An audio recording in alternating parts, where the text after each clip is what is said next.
Ma'asyiral muslimin, sidang jamaah salat Jumat yang dimuliakan Allah Subhanahu wa taala. Di awal tahun baru Hijriah 1446 ini, mari kita tingkatkan keimanan dan ketakwaan kita kepada Allah Subhanahu wa taala.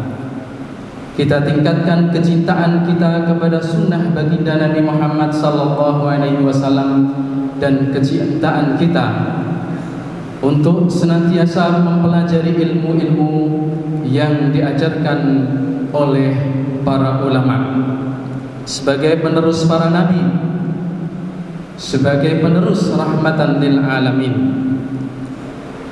Untuk meningkatkan keimanan dan ketakwaan itu tentunya banyak cara. Salah satunya adalah berkaca kepada setiap catatan sejarah Islam di masa lalu untuk mengambil pelajaran hikmah demi kemajuan masa kini dan masa depan. Wadzakirhum biayyamillah, dan ingatkanlah mereka dengan hari-hari Allah, hari-hari yang telah dipilih oleh Allah dengan peristiwa-peristiwa agung yang penuh dengan hikmah dan pelajaran untuk generasi berikutnya. Inna fi dzalika laayatin likulli sabbarin syakur. Sungguh dalam peringatan dengan hari-hari yang besar tersebut terdapat tanda-tanda yang sangat jelas tentang kebesaran keagungan Allah Subhanahu wa taala bagi orang-orang yang bersabar dan akan terus senantiasa bersabar, bagi orang-orang yang bersyukur dan senantiasa terus berusaha untuk bersyukur. Peristiwa apa yang terjadi pada hari-hari seperti ini? Apa hikmah dan pelajaran yang dapat kita petik dari peristiwa tersebut? Jamaah salat Jumat rahimakumullah. Peristiwa besar yang terjadi pada hari-hari seperti ini adalah peristiwa hijrah baginda Nabi kita Nabi Muhammad sallallahu alaihi wasallam dan para sahabatnya dari Mekah ke Madinah.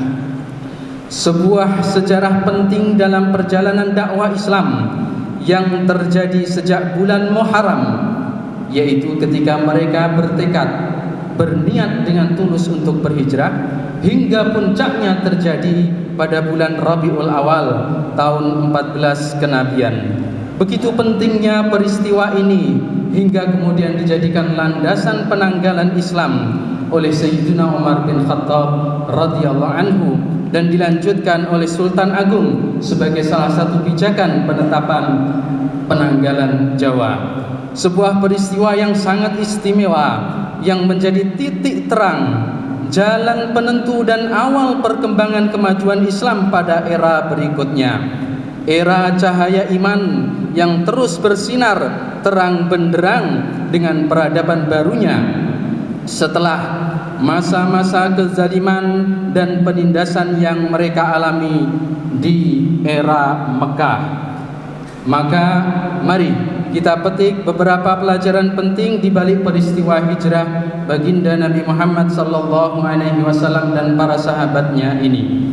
Yang pertama, persiapan dan perencanaan yang matang. Persiapan dan perencanaan yang matang. Kedua, ketaatan dan loyalitas yang tinggi terhadap kepemimpinan yang adil dan bijak. Ketiga, keseimbangan antara kerendahan hati seorang pemimpin yang adil dan kecintaan yang tulus dari masyarakat yang dipimpin. Keempat, cinta tanah air, sanak keluarga, harta kekayaan dan pengorbanannya berlandaskan cinta kepada Allah dan Rasulullah sallallahu alaihi wasallam. Yang kelima, keyakinan yang kuat, kepasrahan yang memuncak hanya kepada pertolongan Allah Subhanahu wa taala di saat seluruh rencana dan upaya telah disiapkan, namun masih banyak tantangan dan hambatan yang dihadapi. Tentunya sidang jamaah salat Jumat rahimakumullah, jika kita uraikan dengan terperinci satu persatu hikmah dan pelajaran di balik peristiwa hijrah ini, khutbah singkat Jumat ini sangat tidak cukup.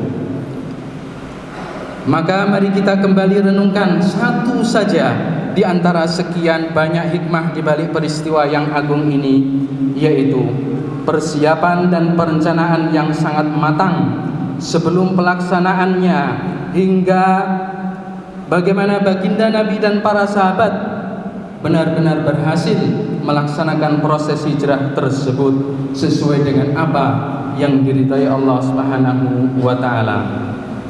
Mari kita lihat bagaimana baginda Nabi merancang perjalanan ini dengan sangat teliti dan rapi, di luar nalar manusia biasa dan orang-orang kafir Quraisy khususnya saat itu. Mari kita cermati bagaimana baginda Nabi Muhammad sallallahu alaihi wasallam yang pertama bermusyawarah dengan sahabatnya yang paling dekat, yaitu Sayyiduna Abu Bakar radhiyallahu anhu bersama keluarganya, sang putri tercinta Aisyah radhiyallahu anha, adiknya atau saudarinya Asma binti Abi Bakar radhiyallahu anha, dan saudaranya Abdullah bin Abi Bakar radhiyallahu anhu wa anis sahabati jami'an. Kemudian bagaimana baginda Nabi merumuskan perencanaan itu bersama Sayyiduna Ali bin Abi Thalib untuk menentukan seluruhnya siapa yang akan terlibat langsung dalam perjalanan baginda Nabi Muhammad sallallahu alaihi wasallam nanti. Apa saja tugas-tugas khusus masing-masing. Mari kita perhatikan juga bagaimana baginda Nabi memilih sahabat terdekatnya ini Abu Bakar sebagai orang pertama yang terlibat langsung dalam perencanaan dan pelaksanaannya, meminta kepada sepupunya Sayyiduna Ali bin Abi Thalib untuk mengelabuhi orang-orang kafir Quraisy, menggantikan baginda Nabi tertidur di ranjang dengan selimutnya. Lalu bagaimana meminta Abu Bakar untuk memberikan tawaran kepada Sayyidah Aisyah melaksanakan tugas yang sangat berat, menjaga harta titipan di rumah baginda Nabi Muhammad sallallahu alaihi wasallam sekaligus mengembalikannya kepada para pemiliknya. Kemudian meminta kepada Sayyidah Asma radhiyallahu anha untuk menyiapkan bekal makanan dan minuman mereka. Meminta kepada sang putra Abdullah bin Abi Bakar dan Amir bin Fuhairah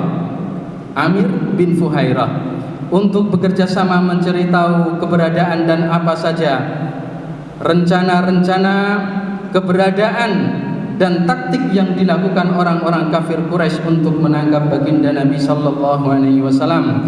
Selanjutnya bagaimana baginda Nabi sallallahu alaihi wasallam dan Abu Bakar memilih jalur selatan kota Mekah menuju ke Yaman, tidak menuju ke Madinah secara langsung. Kemudian memilih Gua Sur yang cukup untuk bersembunyi meski tidak terlalu dalam. Kemudian juga meminta kepada Abdullah bin Uraiqid sebagai petunjuk jalan profesional. Belum masuk Islam Abdullah bin Uraiqid, namun karena profesionalisnya dalam menunjukkan jalan ke wilayah Madinah, baginda Nabi Muhammad dan Abu Bakar menunjuk Abdullah bin Uraiqid sebagai petunjuk jalan mereka. Memperkirakan perjalanan sampai ke kota Madinah kurang lebih 2 pekan, hingga apa saja bekal perjalanan yang harus disiapkan. Perjalanan hijrah baginda Nabi sallallahu alaihi wasallam berbeda dengan perjalanan Isra dan Mi'raj. Isra dan Mi'raj mukjizat baginda Nabi Muhammad sallallahu alaihi wasallam. Siapa yang memperjalankan? Allah Subhanahu wa taala. Akan tetapi peristiwa hijrah adalah perjalanan murni ijtihad perjuangan baginda Nabi Muhammad sallallahu alaihi wasallam atas taufik dan maunah dari Allah Subhanahu wa taala. Sidang jamaah Jumat rahimakumullah. Setiap visi, misi, tujuan dan program kerja membutuhkan perencanaan yang matang, pelaksanaan secara totalitas, ketawakalan yang memuncak kepada Allah, dan doa sepenuh hati yang tulus dari awal perencanaan hingga tuntas upaya yang dilakukan tanpa henti. Di saat segala upaya dan perencanaan telah usai dilaksanakan, sementara hambatan dan tantangan masih ada, maka saat itulah ma'unah, taufik, pertolongan Allah Subhanahu wa taala pasti akan datang dan keberhasilan akan dicapai. Maka sidang jamaah Jumat rahimakumullah, dalam rangka melepas tahun-tahun yang telah berlalu, mengisi dan menyambut tahun-tahun berikutnya yang akan datang, mari kita isi lembaran tahun-tahun selanjutnya dengan amalan-amalan bukan hanya yang baik, namun amalan-amalan yang terbaik. Jika pada sebelumnya kita pernah atau sering bersalah atau berdosa, segera tinggalkan, perbaiki dan awali segala sesuatu dengan istighfar dan bertaubat. Jika pada sebelumnya banyak ujian dan musibah yang kita lalui, maka mari kita tingkatkan kesabaran kita, lalu petik dan pelajari apa di balik hikmah, apa hikmah dan pelajaran di balik setiap ujian dan musibah tersebut.